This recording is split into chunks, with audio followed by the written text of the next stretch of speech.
Welcome to the Fantasy Champions Fantasy Football Podcast. Here's your host, Morgan Colby and Rick Lemon.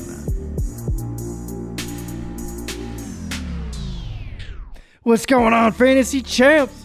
My name's Morgan Colby. I say that so consistently every single time. Rick Lemon is not with me today, but my name is Morgan Colby. Rick will bring later this week, probably on Saturday, the must-sit show, or the guys that you should sit this week in matchups. So that should be interesting. And then we hopefully will get you some form of trade target content going into the next couple weeks. But for this show, you have me, no Rick, and we are going to break down players that you should get into your lineups for this week. Must-start players going into week 3 of the NFL season. It should be a really interesting show. There's a lot of guys that are underperforming. There are a lot of guys that are overperforming. There are some guys with good matchups in here that you want to kind of take a look at. And we'll give you kind of a little bit of a landscape of guys that you should play, guys you shouldn't play in upcoming matchups for various reasons. So it should be a really interesting show. Before we jump into that, please follow us on all social media platforms. Twitter, Instagram, Facebook, TikTok, all those platforms. Just give us a follow over there. Type the FF Champs, Fantasy Champions, whatever you want. You can find us on those platforms. If you're listening on Apple Podcasts, Spotify, Stitcher, or any other podcasting platforms, please leave a review and share this podcast with your friends. If you're watching on YouTube, subscribe. Click the bell for notifications and comment down below any questions you have for us. That's the best way to support the show. We just got some breaking news, too. A.J. Brown is now out for Sunday's game versus the Saints. So this is the second week in a row. It's a little wild. Keep an eye on that. But, all right, let's talk about some must-start players for week 3. Some guys you have to get in your lineup this week. Otherwise, you'll lose. You'll probably lose. And there's a lot of different players I like this week. But we're going to start with number 1, and we'll give you 6 guys, 2 running backs, 2 wide receivers, a quarterback, and a tight end. But I'll start with number 1, Zach Charbonnet versus the Miami Dolphins. Now, it looks like, based on the practice reports, that this game for Kenneth Walker is probably going to be a game he misses. He missed practice on Thursday. So keep an eye on the practice reports, because obviously I don't expect him to play in the game. But if he somehow is able to suit up, you don't want to have Zach Charbonnet in your starting lineup with Kenneth Walker out there, because Walker will get probably a majority of the work. But if he's not out there, Charbonnet is a really good start. And Charbonnet last week without Kenneth Walker against the New England Patriots actually did, he didn't do great for fantasy football, but he put together a decent performance. He actually did really good. He had 17 fantasy points. When I say he didn't do great, I'm talking about efficiency, 14 rushing attempts, 38 yards. That's not great. But he was able to put together 5 targets for 31 catches, which is really, really good for you in fantasy football. He happens to be going up against the Miami Dolphins coming up, who gave up in the first 2 weeks of the season here so far 26.6 fantasy points to the running back position. I think the massive benefit that you are going to see for a guy like Zach Charbonnet is that in the game he had against the New England Patriots on Sunday, he had a 96% snap percentage, which means that likely he's going to get all of the work for the Seattle Seahawks. I don't know why I was going to say Philadelphia Phillies. I'm all over the place. But either way, for the Seattle Seahawks, he's going to get pretty much all of the work in that backfield.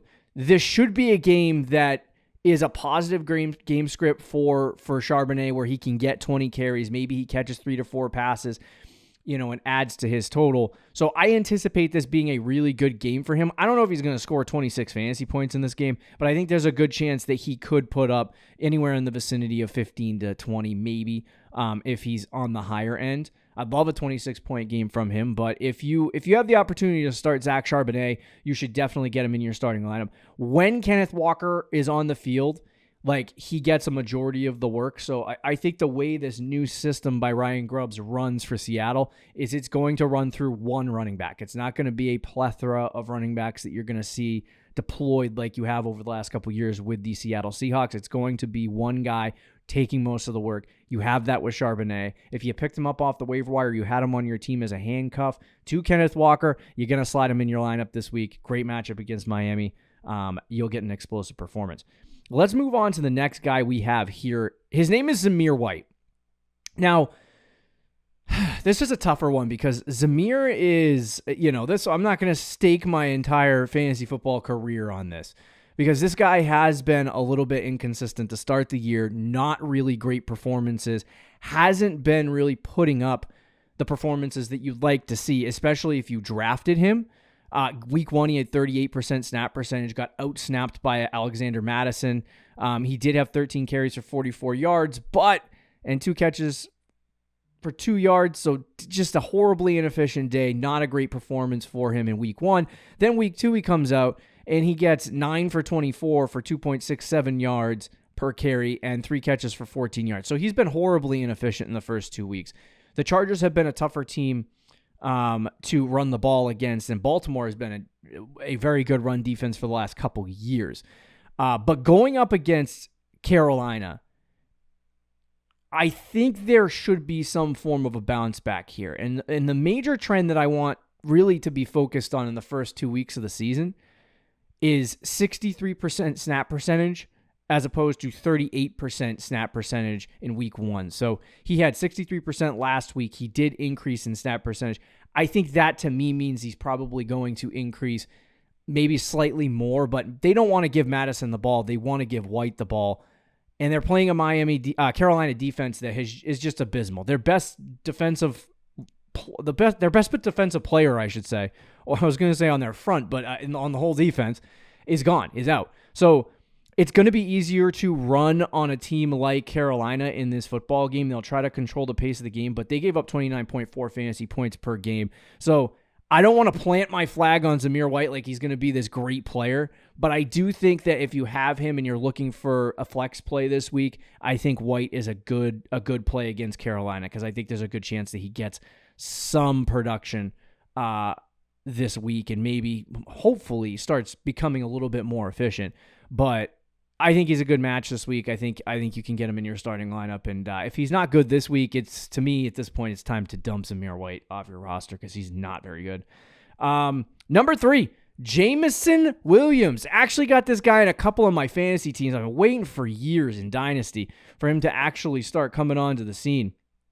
And I love Jameson Williams. This year, it seems like they are really interested and intrigued in getting him involved in the offensive passing game. They said that in training camp and in the preseason, and he has done that to this point, or they have done that to this point, giving him 20 targets in 2 weeks. He had 24 points and 14 points the last 2 weeks. I am a little bit more concerned about how efficient his target share was from the week before to this week. He was targeted 11 times, only caught 4 passes, which you want to see that be a little bit better. But I did go back in the all 11 and watch Jameson Williams run some routes. They really are trying to it looks like they want to get him involved in the offensive passing attack early in games to give him a little bit of momentum so that, as long as he gets that easy stuff, he can start trying to pop things over the top and make bigger plays down the field. It just looks like they're trying to get him comfortable in the game and get him going a little bit. And then once he's going, then they start trying to open things up in terms of his route tree. So a lot of stuff was on the shorter side that he ran early in the game until he caught that 50-yard or whatever it was pass against the Tampa Bay Buccaneers this past week. I would say there was only one ball that I saw on film that I was like, okay, Jameson, you probably should have caught that. Everything else was just Jared Goff missing Jameson Williams for whatever reason. I don't know if it was because Jameson Williams was not running the right route or if it was just poor accuracy. To me, it looked like poor accuracy, but we'll see. This could be just one of those outlier weeks, only having 7.18, yards per target, not great. But he put up 14 fantasy points in a week that he didn't score a touchdown, and they look to be also giving him the ball on the ground a little bit, which is, it's only 2 carries, but he's gotten almost 30 yards on designed runs for the wide receiver. So we'll see, but I do think he's going to continually get this large target share. He's going up against the Arizona Cardinals at this point, which it's not like the greatest matchup in the world, but it's also not a horrible matchup. Arizona's kind of in the middle of the pack in terms of giving up fantasy points to the wide receiver position. I think last week or the last couple weeks. Trying to find Arizona here. Hold on, give me 1 second. Arizona gave up around 28 points to the wide receiver position, which is a top 10 easy matchup. So basically for Jameson Williams, it should be a good game for him. The other thing to note is that Amon-Ra has been, I don't know if he's missed time yet, but he's been dealing with some injuries. He had a really good week this past week. He looks to be healthy and ready to go going into this week's game. So I think he should be fine, but I don't think that, to me, is going to affect, because Amon-Ra logged to practice, so I don't think it's going to affect Jameson Williams' status coming into the game. But I think that if you've been riding Jameson Williams after his big performance in week 1 and you went into week 2, started him and played him, you're like, okay, that was decent.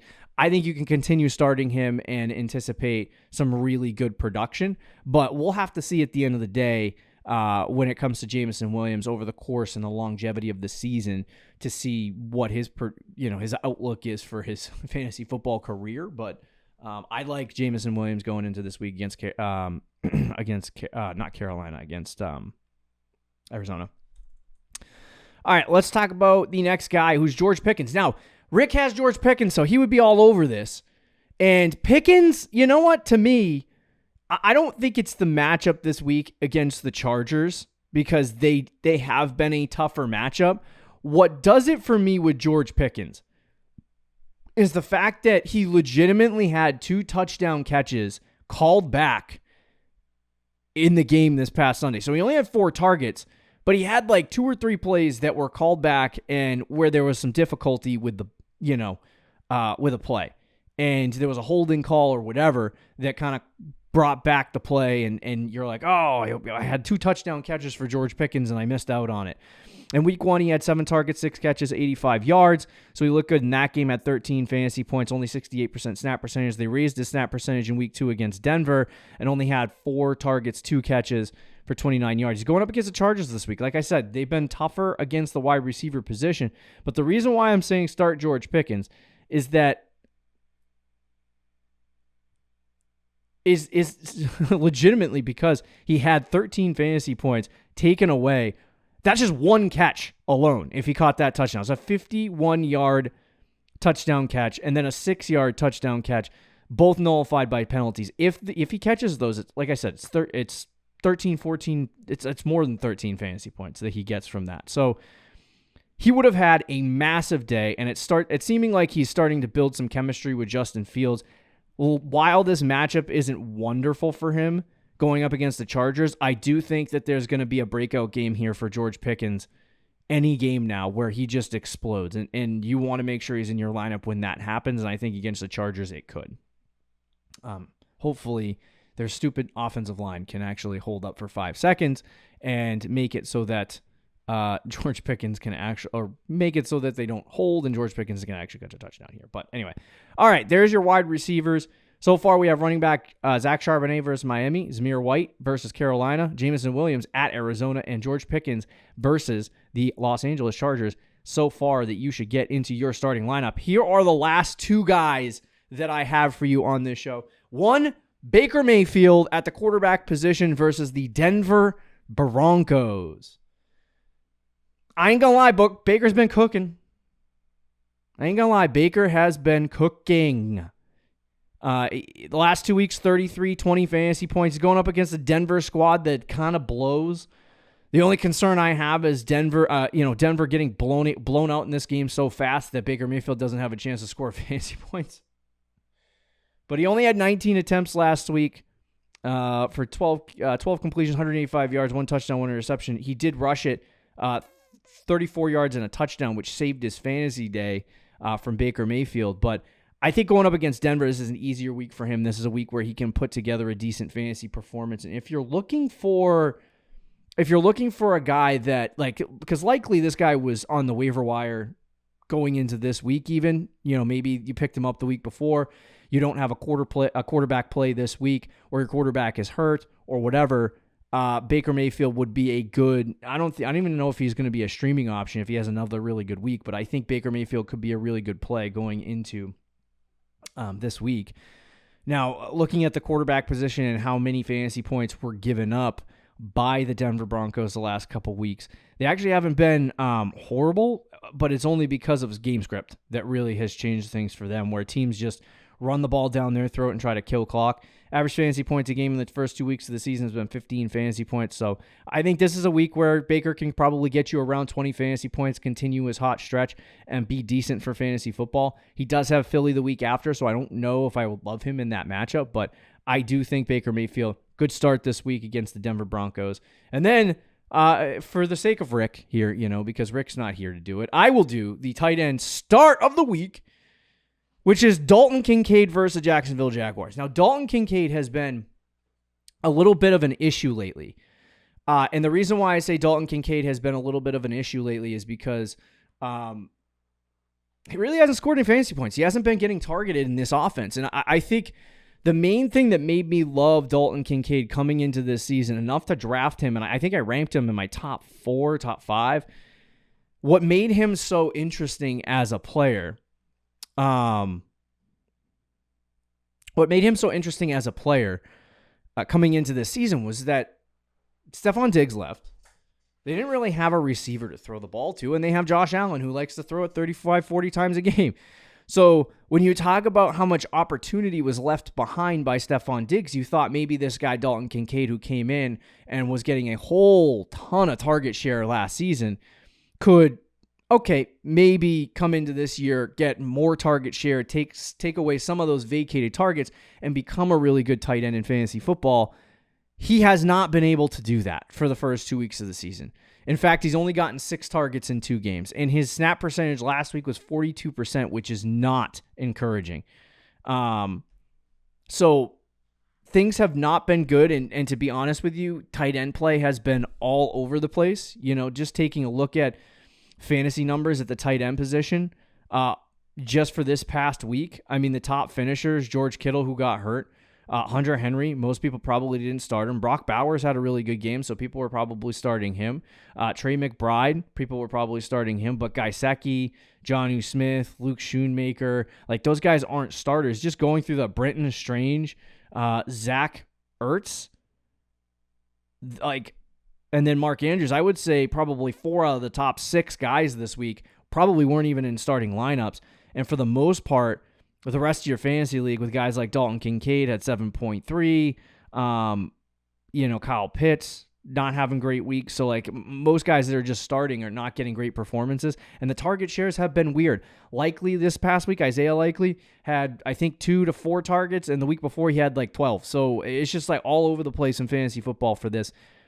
I do think as the Bills try to figure out what their offensive look is going to be, that they will start to get Dalton Kincaid involved a little bit more. And I do think that there's going to be a beneficial situation. I think it's a hold on Kincaid. Keep him in your starting lineup. I know it's been tough the last couple weeks, but I would keep him in the lineup and wait for the target share to come in, because at some point they're going to need something to solidify here for this guy. And when you look at last year, I mean, when he got going, he was, after week 7, he had 8-7, 11, 6, 7, 6, 8, 2-2 in 2 games that he got hurt and missed time, and then 7 and 8. And so it's when he was healthy and he was playing full time, he got 8 targets. And I think that's something that you're going to see him continue to do as this season goes along. Not really sure why Kincaid is not really putting up big target shares, but you hope to see that happen going into this upcoming week. Jacksonville, just to give you an idea of what they do per game, giving up fantasy points to the tight end position. So far this year, they haven't really played a tight end. They've only given up 1.9 fantasy points to the tight end position. So there's not enough space of time to say it's a trend, but it might be a tougher matchup for Dalton Kincaid. to get really good performances. But, we could see Kincaid start to get that target share increase.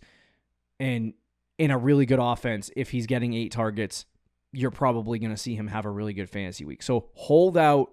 Make sure you get Kincaid into your starting lineup. He will increase in target share. He will improve in target share. And he might even catch a touchdown this week. I can't wait to see it. But there you go. There you have it, guys. There are your 6 must-start players for Week 3. Be sure to get these boys in your starting lineup for this game. If you don't, you'll probably lose. Thank you so much for checking in. Thank you so much for listening. Rick will get you the sits on the next show, and then we have trade targets hopefully coming up in the next couple days. See you later, guys.